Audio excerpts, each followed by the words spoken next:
नमस्कार, मेरा नाम है रणधीर और आप सबका स्वागत है फिट्स एजुकेशन पे। आज हम लोग बात करने वाले हैं चाइना को लेके। आपने कुछ पिक्स देखे होंगे सोशल मीडिया पे जहाँ पे कुछ न्यूज़ रिपोर्टर्स क्लेम कर रहे हैं कि चाइना भारत सीमा के अंदर आके कुछ गांव वहाँ पे उन्होंने अपना बसाया है। तो इसी पे हम लोग आज बात करने वाले हैं कि हकीकत क्या है।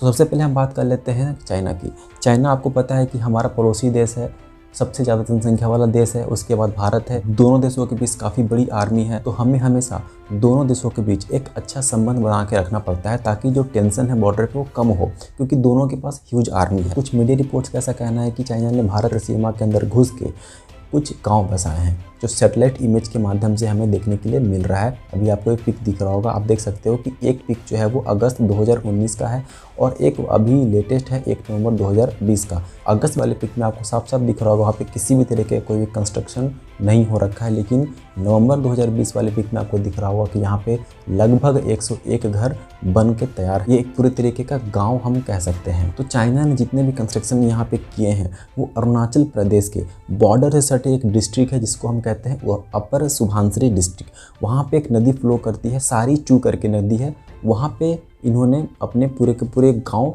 बसा रखा है। आपको पता होगा कि हमारा गलवान घाटी में भी चाइना को साथ लेकर काफ़ी विवाद हुआ था, जिसमें हमारे 20 जवान शहीद हो चुके थे और चाइना ने अभी तक अपने आधिकारिक तौर पे ये नहीं बताया कि उसे कितने जवान शहीद हुए। हालांकि मीडिया रिपोर्ट्स के अनुसार चाइना को भी काफ़ी बड़ा डैमेज हुआ था। चाइना ने जितने भी कंस्ट्रक्शन किए हैं वो मैकमोहन जो लाइन है हमारी भारतीय सीमा और जो चाइना की सीमा जो डिवाइड करती है उसके आसपास कर रखी है। मैकमोहन वह रेखा है जो चाइना और भारत की सीमा को निर्धारित करती है। ये मैकमोहन सर हेनरी मैकमोहन के नाम पे ब्रिटिश नागरिक था, एक उसी के नाम पे रखा गया था 1914 में।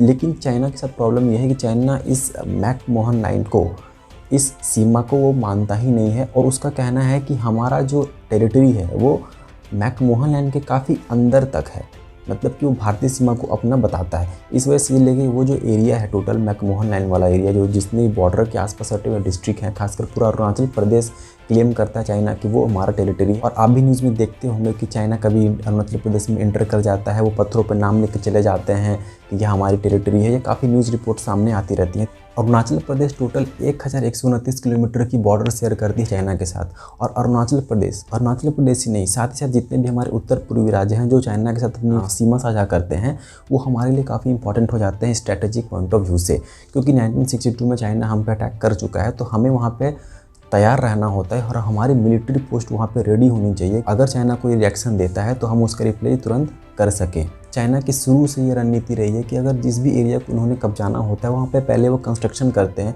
और धीरे धीरे इंच बाइज इंच वो उस एरिया को कैप्चर कर लेते हैं। हमने भूटान में देखा कि भूटान में किस तरीके से उन्होंने कंस्ट्रक्शन किया, नेपाल में देखा, और हमने गलवान घाटी में भी देखा कि चाइना और भारत की जो सेना है उनके बीच में कुछ झड़पें हुई थी जिसमें भारतीय 20 जवान शहीद हो गए थे।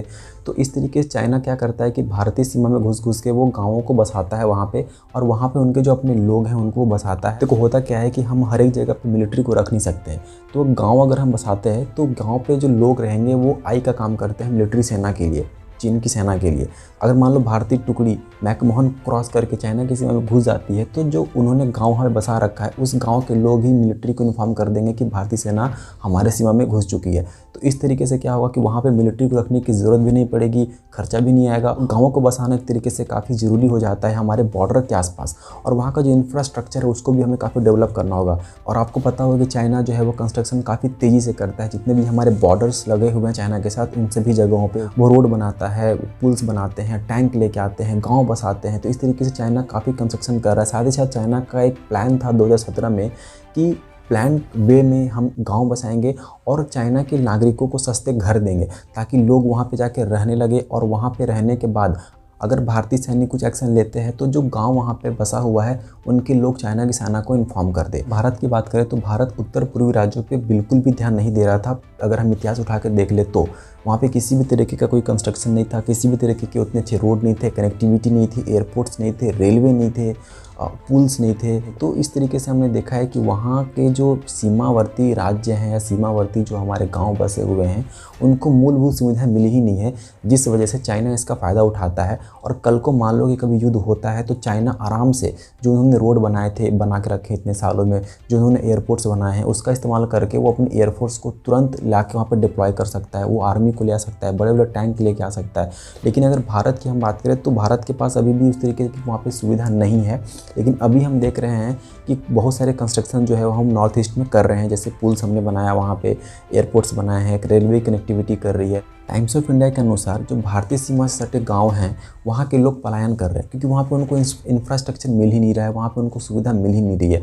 एक तरफ अगर हम बात करें चाइना की, तो चाइना क्या कर रहा है कि वहाँ पे घर बना के वो सस्ता घर दे रहा है किनको, वहाँ के जो लोकल्स हैं उनको, रिटायर्ड जो मिलिट्री मैन हैं उनको। लेकिन भारत की अगर हम बात करें तो भारत के लोग उल्टा वहाँ से पलायन कर रहे हैं, क्योंकि उनको उस तरीके का जो इंफ्रास्ट्रक्चर है वहाँ पे मिल नहीं रहा है। इस पूरी विवाद में भारत का क्या कहना है? तो भारत के विदेश मंत्रालय से जब बात किया गया तो भारत के विदेश मंत्रालय ने कहा कि इसमें कोई भी ऐसी घबराने वाली बात नहीं है।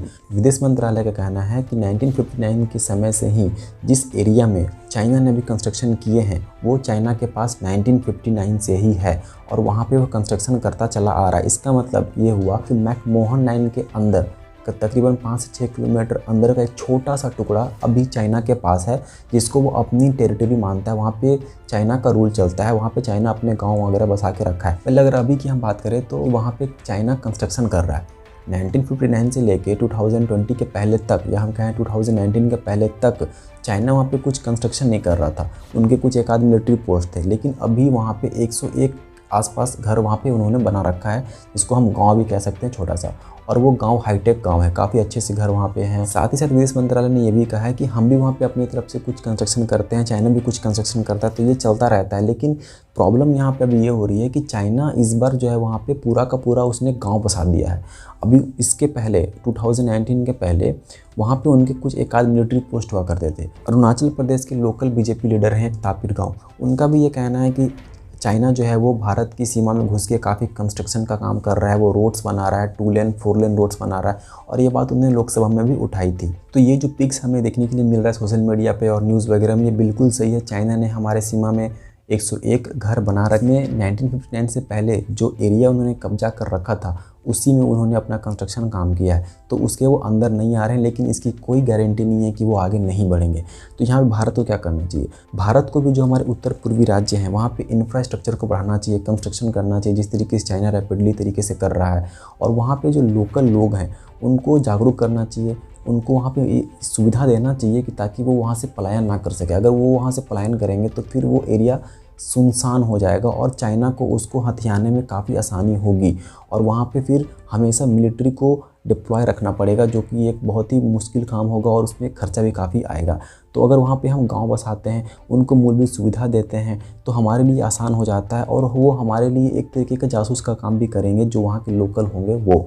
साथ ही साथ वहाँ के जो उत्तर पूर्वी राज्य हैं वो अपने स्तर से भी बहुत ही अच्छा काम कर रहे हैं। जैसे कि उत्तराखंड ने एक प्लान बनाया है कि भाई जो हमारे सीमावर्ती राज्य है वहाँ पे हम टूरिज़्म का इजाफा करेंगे, टूरिज़्म को बढ़ावा देंगे, ताकि जो टूरिज़्म आए वहाँ पे हमारी इकॉनमी को भी थोड़ा बूस्टअप मिले। तो इस तरीके से जो राज्य हैं वो भी कुछ कदम उठा सकते हैं और साथ ही साथ भारत सरकार को मिल के ये कदम उठाना पड़ेगा। जितनी जल्दी हो सके हमें वहाँ पर रेलवे लाइन्स, ट्रैक्स, एयरपोर्ट्स बनाने होंगे ताकि चाइना को हम काउंटर कर सके।